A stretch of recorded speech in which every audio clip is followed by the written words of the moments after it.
El sector inmobiliario se está transformando. ¿Cómo cambia la experiencia de compra y alquiler con las herramientas digitales? Podcast de Banco Sabadell con Toni Garrido. Nuevos episodios. estardondestes.com. Buenos días, bienvenidos al tercer encuentro digital del Banco Sabadell, incluido en el programa Finanzas Fáciles para la Economía Doméstica.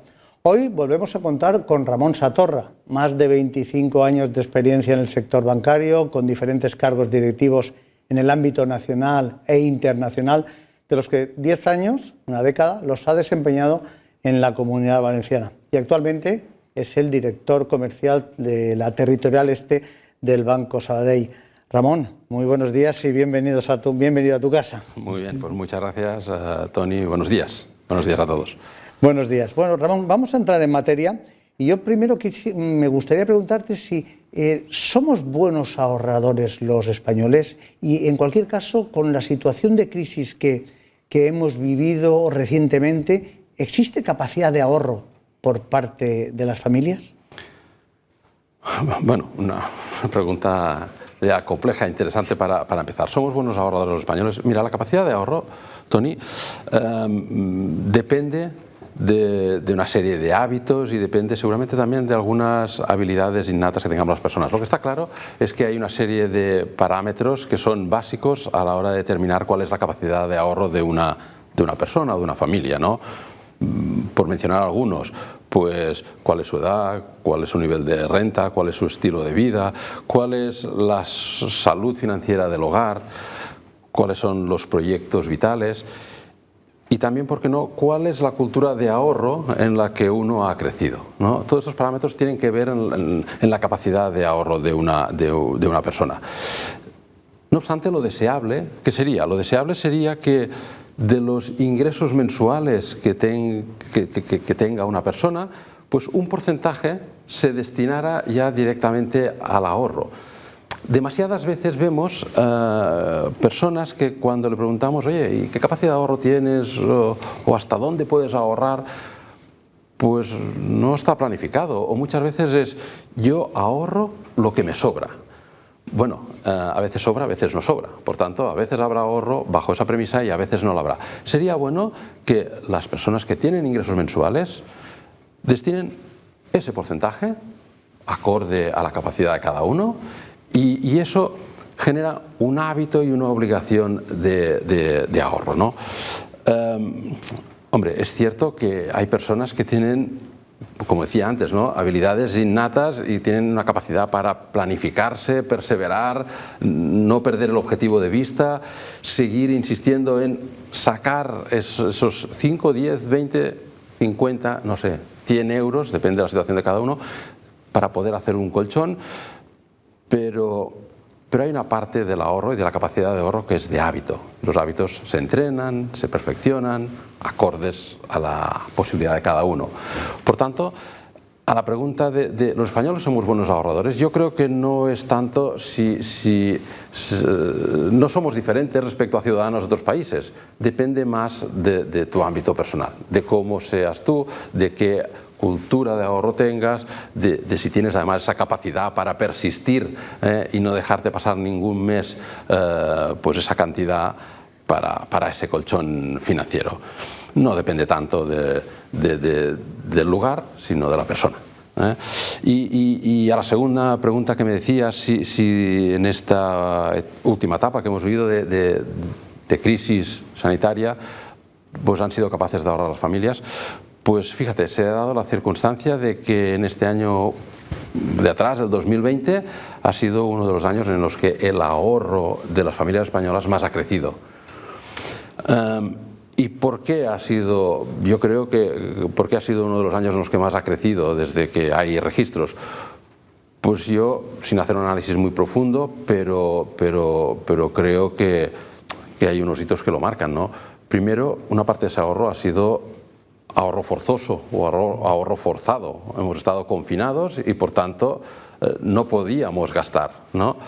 Y por otro lado, cuando el confinamiento se ha ido levantando, pues no todos los sectores económicos han pasado de 0 a 100. Algunos todavía están en fase de volver a la normalidad y, por tanto, esto lo que hace es pues frena una parte del gasto que pudiéramos haber hecho en circunstancias normales. ¿Sí? Y por otro lado ocurre un hecho que seguramente es cultural y que no siempre pasa igual en todas las zonas, ¿no?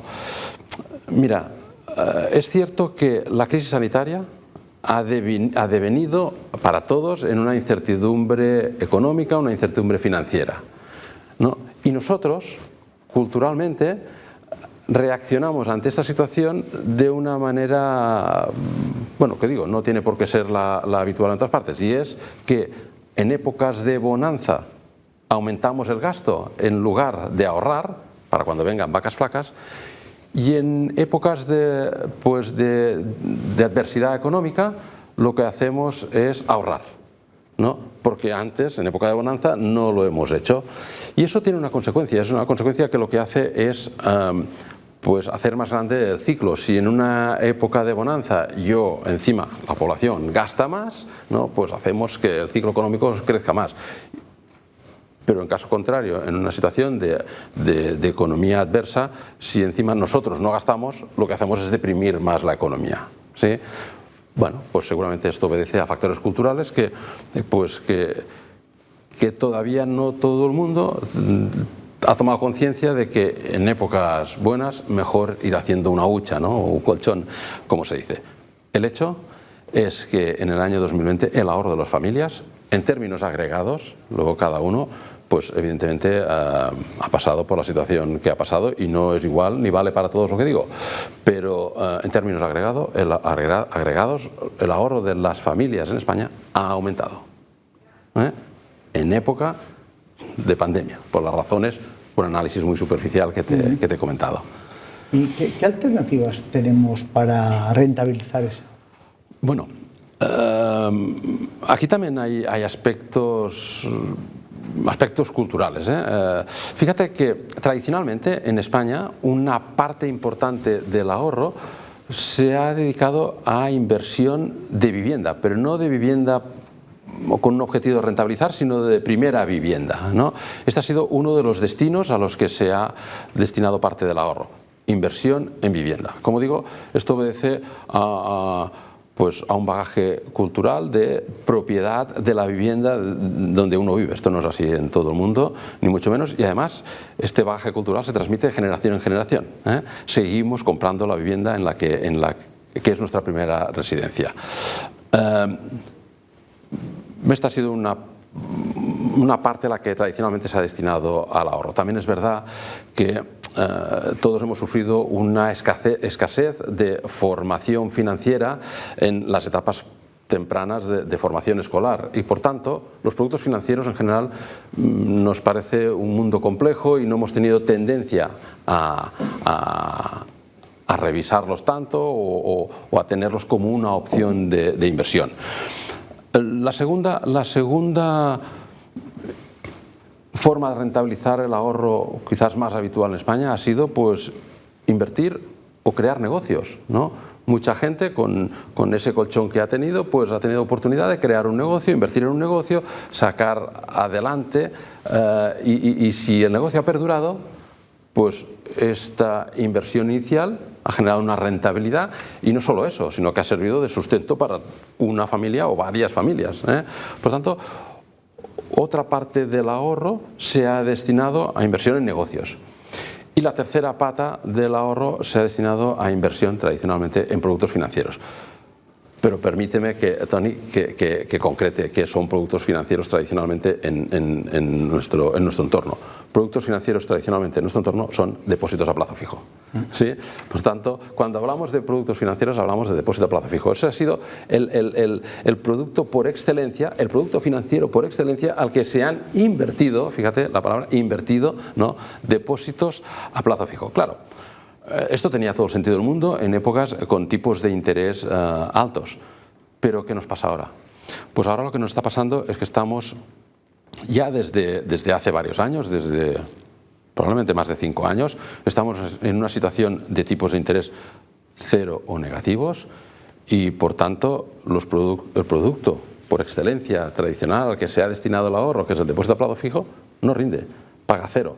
Tampoco pagan los saldos en cuenta a la vista o cuenta de ahorro. Así es que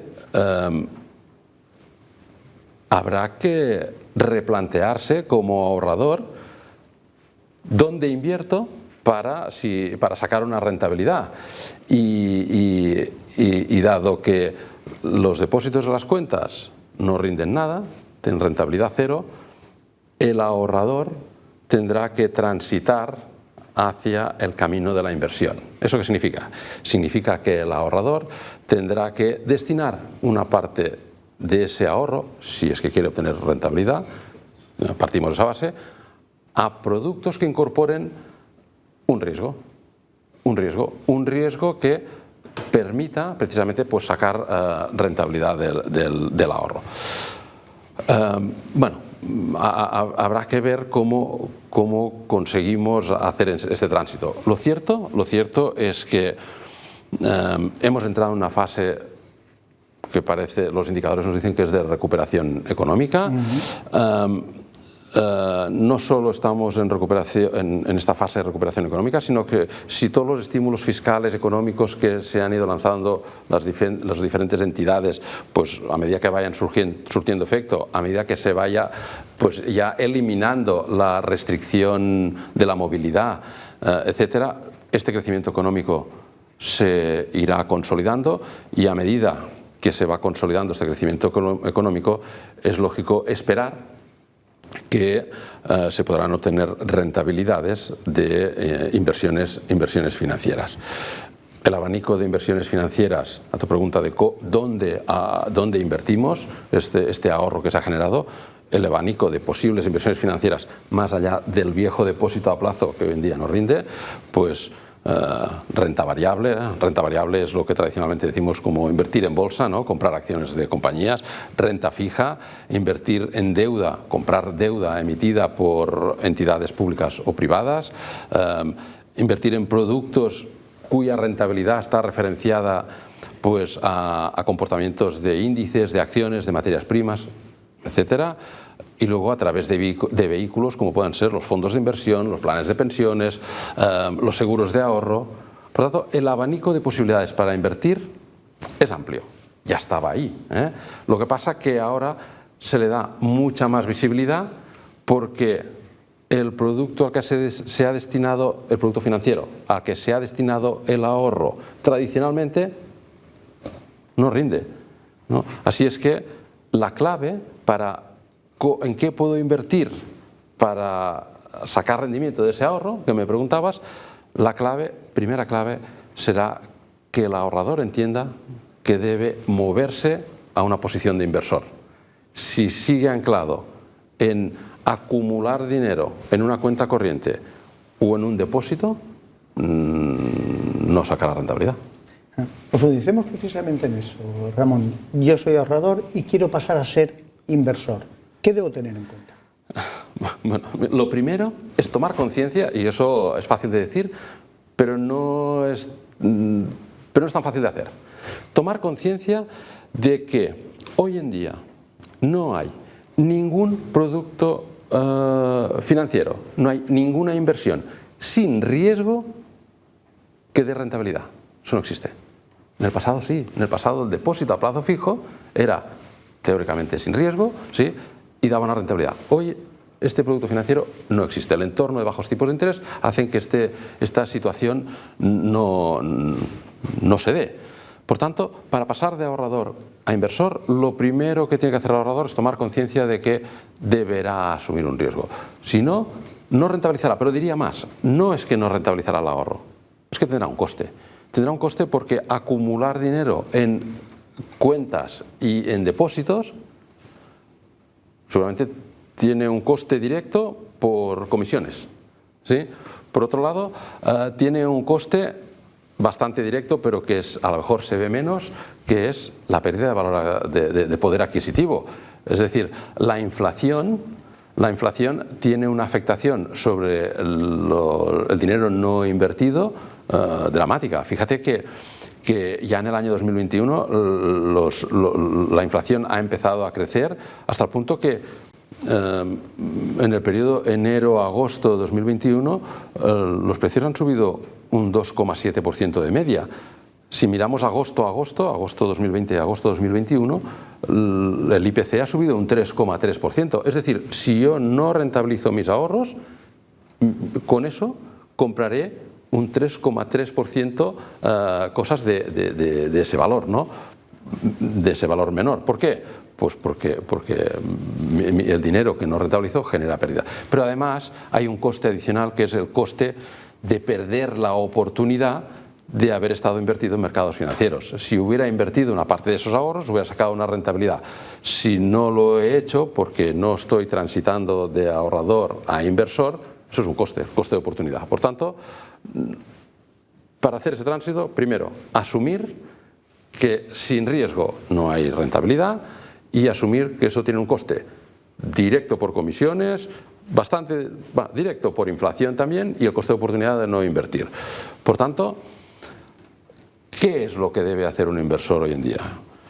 Disculpa, un ahorrador, que era tu pregunta hoy en día. Yo creo que el ahorrador, una vez que ha asumido esta situación, lo que tiene que hacer es, con ese dinero que ha acumulado con los años o fruto de su actividad o trabajo, lo que tendrá que hacer es, de manera sencilla, partirlo en dos partes. ¿Qué parte necesito yo para imprevistos y que necesitaría en una situación de emergencia y que por tanto debería poder disponer de manera inmediata? Esa parte para imprevistos la debería reservar, no arriesgarla, ¿sí? ¿Y qué parte puedo destinar a inversiones y por tanto comprometer a que esté invertida durante un plazo de tiempo? Bien, una vez que hayamos definido qué parte puedo invertir, qué cuantía puedo invertir, la siguiente pregunta que me quiero hacer es ¿qué rentabilidad espero? Esta pregunta tiene otra cara, es ¿qué riesgo quiero asumir? ¿Y durante cuánto plazo puedo mantener una inversión? Dicho de otra manera, ¿cuánto tiempo puedo tener inmovilizado ese dinero que quiero rentabilizar? Puedo tenerlo inmovilizado para conseguir ese objetivo de rentabilidad. Por tanto, estas son las tres preguntas que debe hacerse un ahorrador para pasar a inversor. ¿Qué cantidad?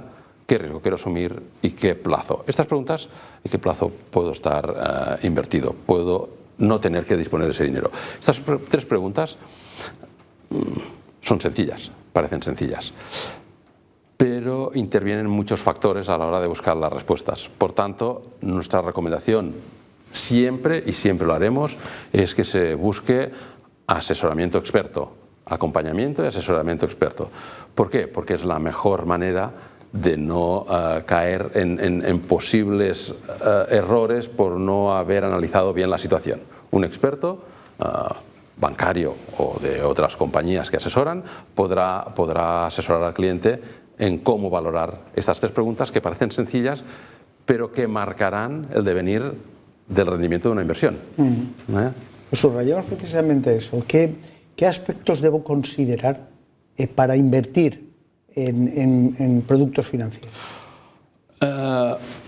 Bueno, retomo lo que estaba diciendo ahora. Es decir, el primer aspecto que debo considerar es yo a qué rentabilidad aspiro, yo qué rentabilidad esperada quiero tener. Hacerme esta pregunta de qué rentabilidad esperada quiero tener es preguntarme qué riesgo quiero asumir. Riesgo y rentabilidad son las dos caras de la misma moneda. Si yo no estoy dispuesto a asumir riesgo, obtendré poca rentabilidad.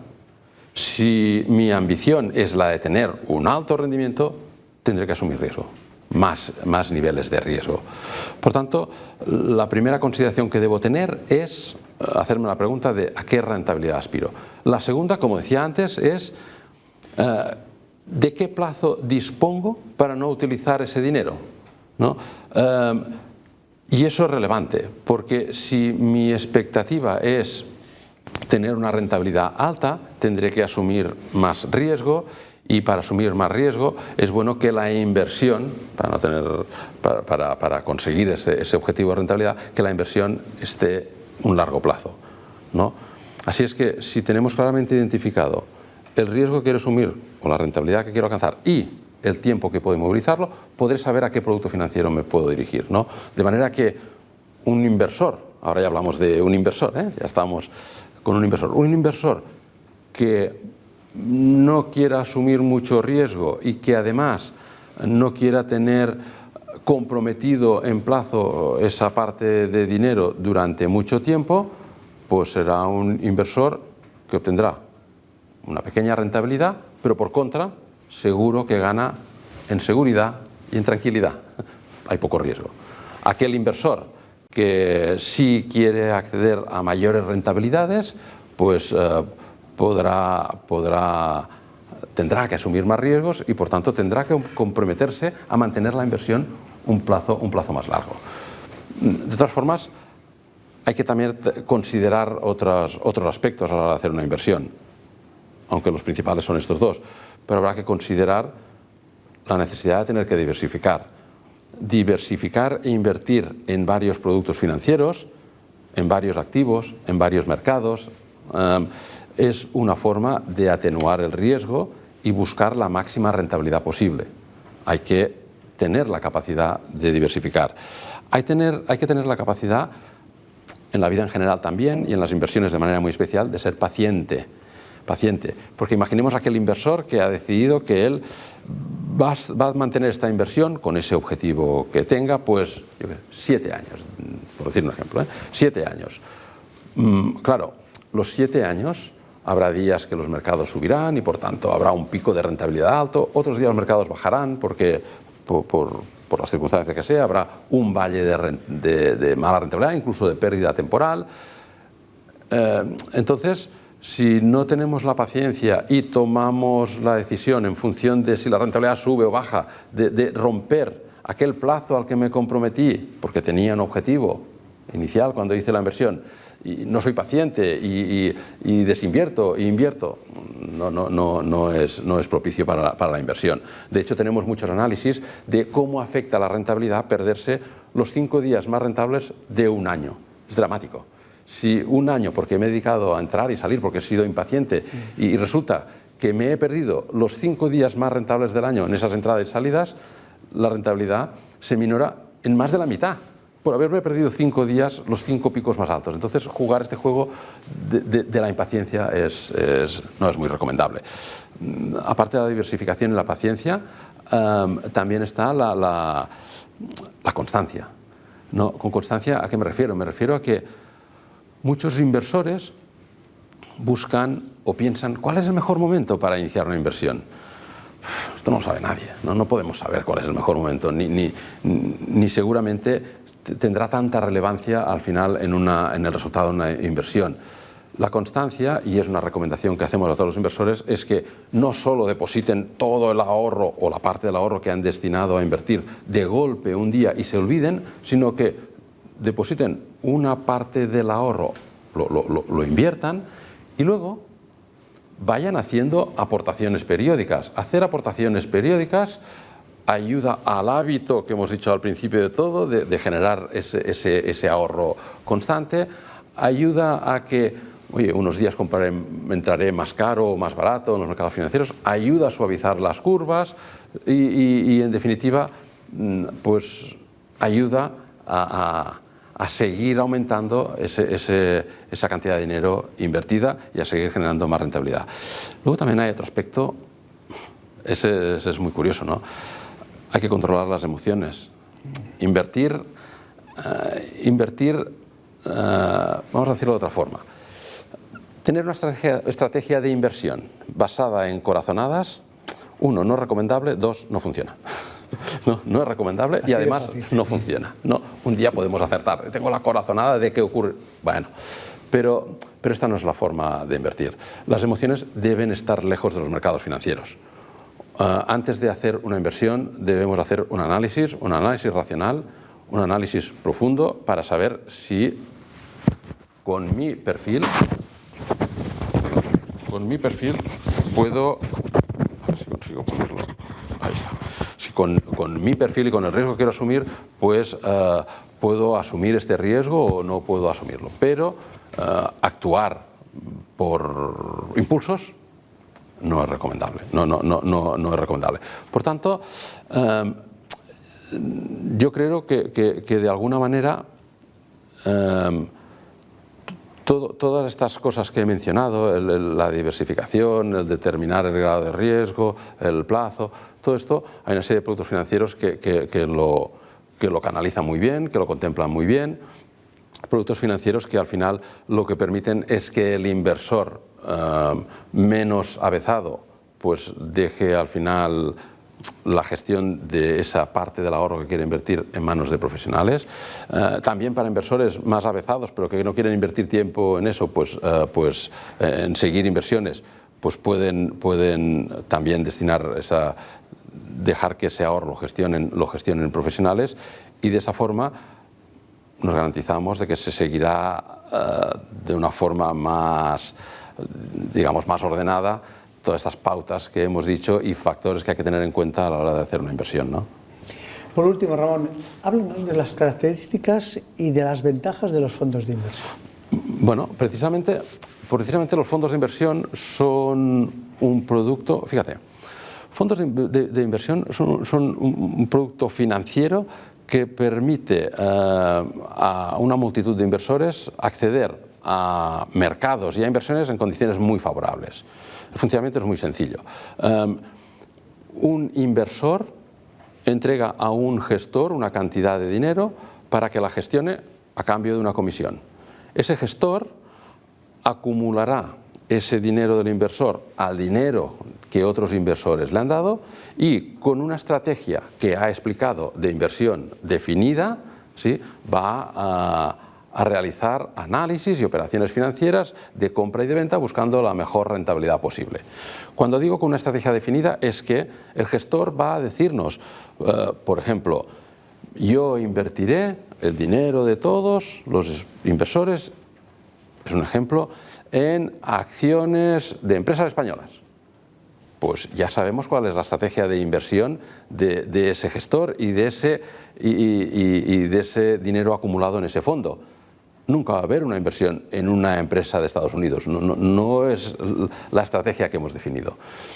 Y luego la rentabilidad que acumule el gestor con la gestión de esa cantidad de dinero se repartirá proporcionalmente a los inversores en función de la cantidad que han depositado, ¿no? ¿Y por qué los fondos de inversión se han convertido en un vehículo a través del que canalizar una parte importante de esos ahorradores que han dado el primer paso hacia ser inversores? Pues porque tiene unas características que permiten cumplir con todo lo necesario y todos los factores básicos que creemos que son convenientes en una inversión. De entrada, hay una gestión profesional. Y que hay una gestión profesional significa que un gestor experto en mercados financieros, uno o varios gestores, gestionarán ese monto de dinero de diferentes inversores, ¿sí?, atendiendo a análisis y criterios puramente racionales. Los gestores de fondos no se guían por emociones, no va con ellos. Ellos son profesionales que analizan, toman decisiones, compran y venden activos financieros con un objetivo, respetando la estrategia que le he definido al partícipe, que es como se llama la persona que ha invertido en el fondo, pues intentar buscar la máxima rentabilidad. Por tanto, aquí ganamos en profesionalidad. Si gestiono yo a título personal, igual un día me emociono y cancelo la inversión. Un profesional lo gestionará adecuadamente. Además, diversifican. Fíjate que los fondos de inversión, una vez que como digo, están gestionados por profesionales, ellos, dentro del objetivo y estrategia definida del fondo, podrán invertir en diferentes activos que algunos posiblemente son hasta imposibles de acceder para un particular, y en cualquier caso seguirlos son muy caros. He puesto un ejemplo de un fondo que, como he dicho, que invierta en empresas españolas. Pero imaginemos un fondo que sea global, que invierta en empresas de todo el mundo. Yo a título personal no tengo capacidad, un inversor, como nosotros, no tiene capacidad de seguir el mercado americano, asiático, europeo a diferentes horarios y saber dónde tengo que invertir en empresas asiáticas y cuáles son las empresas americanas. Eso no puedo hacerlo. Entonces, y si tengo la capacidad de hacerlo, me resultará caro y tendré que dedicarle mucho tiempo. Por tanto, la forma más asequible es que un gestor lo haga por mí, ¿sí?, y él ya diversificará de la forma adecuada. Por otro lado, los fondos de inversión son totalmente líquidos. Los fondos de inversión se liquidan a diario y, por tanto, comprar y vender, invertir y desinvertir en un fondo de inversión es rápido y sencillo. A diario se puede hacer. Además, si lo haces, hay un componente fiscal que también es interesante, y es que mientras que voy a poner un ejemplo que a lo mejor se ve más claro, ¿no? Imaginemos un inversor que ha decidido, que tiene un horizonte temporal de inversión y quiere asumir un nivel de riesgo, y entonces ha invertido a través de un fondo que tiene una estrategia, pero él considera que, respetando su perfil de riesgo y su horizonte temporal, habría otra estrategia que a lo mejor también le resulta interesante. Pues siempre que venda las participaciones de este fondo y las invierta inmediatamente en otro, ¿sí?, las plusvalías que hubiera tenido en el primero no tributan. Claro, por tanto, puedo estar invertido en fondos toda una vida traspasando de fondo a fondo y no tributar nunca mientras hago los traspasos. Estoy difiriendo la tributación, ¿eh? El día que definitivamente salga del mundo de los fondos y lo abone en mi cuenta o utilice ese dinero para comprarme pues una casa, un coche, como decíamos en las otras sesiones, pues ese día tendré que tributar, pero lo he diferido. Esto en los depósitos tradicionales no ocurría. El depósito se renovaba en otro, pero los intereses que yo cobraba tenían una retención inmediata, ¿eh? Aquí no tributa. Por tanto, tiene esta flexibilidad fiscal. Por otro lado, los fondos tienen componentes de transparencia y seguridad, estándares de transparencia y seguridad muy elevados. Transparencia por cuanto que tanto la sociedad que gestiona el dinero de esos inversores que han depositado el dinero en el fondo, como la sociedad que lo comercializa, que no tiene por qué ser la misma, tienen que estar rindiendo cuentas constantemente a todos los inversores que han puesto el dinero en el fondo. Pues de manera diaria, dando el valor de las inversiones y luego con informes trimestrales, semestrales, anuales, que dan la máxima transparencia para saber, dentro de la estrategia definida, en qué está invertido el gestor, cuál es su opinión del mercado, qué cambios va a hacer, cómo se va a mover, etc. Y luego seguridad, porque son productos absolutamente regulados y absolutamente auditados por la Comisión Nacional de Mercado de Valores y, por tanto, no admiten, quiero decir, están muy tasados, muy tasados. Ni el gestor puede, una vez que ha definido una estrategia de inversión de un fondo, puede cambiar de estrategia a la brava. En tal caso debería comunicarlo a los inversores y debería ser aprobado por los inversores, y todos los flujos de dinero están controlados por, como digo, por entidades y por el regulador. Además, en los fondos de inversión han sido pioneros en algo que cada vez oímos más, y es que los fondos de inversión cada vez buscan mercados financieros e inversiones para obtener rentabilidad para los inversores que sean responsables con el medio ambiente, que sean socialmente también responsables con la sociedad y que se basen en un buen gobierno, ¿no? Es decir, que tengan criterios, por si alguien lo ha oído o lo has oído alguna vez, Tony, criterios ESG por sus siglas en inglés. Esos criterios de inversión ESG está demostrado que a medio y largo plazo dan mejores resultados y mejores rendimientos a las inversiones que otro tipo de inversiones que no hayan utilizado esos criterios. Y además una cosa muy importante en las características de un fondo, y es que cada día puedo saber cuánto vale mi inversión. Yo puse 100 euros y hoy vale 102 o valen, no sé, 99, no lo que sea. Pero cada día. ¿Y mañana cuánto vale? Pues mañana vale 102 y 50 céntimos, lo que sea. Por tanto, toda esa flexibilidad, todas esas características, transparencia, diversidad, el acceder a los mercados financieros de una forma fácil han hecho que una buena parte de los inversores o de aquellos ahorradores que se han convertido en inversores recientemente lo hayan hecho a través de este vehículo financiero que son los fondos de inversión, y que es sin duda el vehículo financiero de inversión que más dinero acumula en España y seguramente en otras economías europeas y del mundo. ¿Por qué? Por la seguridad que comporta, por la transparencia y por todo lo que he comentado. Y no quiero dejar pasar la ocasión para decirte una cosa. a veces existe la idea de que para invertir en un fondo hay que ser rico o hay que tener mucho dinero, porque claro, yo no puedo... La entrada en un fondo depende de diferentes tipos de fondos, pero la entrada en un fondo puede estar en 20 euros, 30 euros. Si tengo 30 euros puedo contratar un fondo y contratarlos gratis. ¿Sí? Por tanto, y además los fondos, ya se ha creado toda una industria alrededor que cubre todo el abanico de horizontes temporales. No es que yo soy un inversor de muy largo plazo, no hay un fondo para ti. Yo soy un inversor de muy corto plazo, hay un fondo para ti. Todos los niveles de riesgo. Yo es que quiero arriesgar medio, bajo, alto, hay un fondo para ti. Yo es que quiero asumir poco riesgo, pero invirtiendo en una divisa que no sea euros, pues ¿cuál es el mejor fondo? Cualquier combinación de mercados, de activos, de niveles de riesgo, de plazos de inversión, hay un fondo para ti en el mercado.